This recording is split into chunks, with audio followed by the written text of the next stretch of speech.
Hello everyone and welcome back to another tutorial from Finance for Beginners. In this video, I'm going to show you how you can use a demo account to practice trading before using your real cash on the Libertex trading app. So let's get started right away.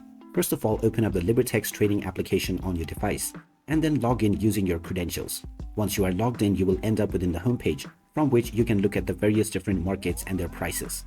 Now, whenever you sign up, you will end up within your real account where you will need to deposit your cash in order to start trading. However, there is also a feature that will allow you to use a demo version by which you can trade using alternate cash.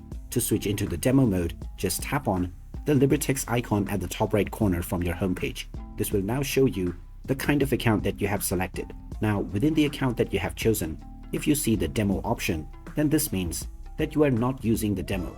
And when you press this demo option, you will switch into the demo version. So tap on this button, and whenever you are asked if you would like to switch to demo, tap on OK to confirm your decision. And now your account will switch to the demo version. And as you can see, the logo turns to an academic one, which means that this is virtual cash provided to you to start practicing trading.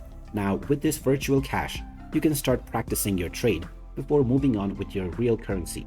And if at any point you wish to switch back to real trading, you can go back and tap on this logo once again, and then tap on real to switch into real trading. So there you have it. That is how easy it is to practice trading with Libertex demo before using your real cash. If you find this video helpful, don't forget to hit that like button and subscribe to our channel for more useful tips and tutorials. Thanks for watching, and I will see you again in the next one.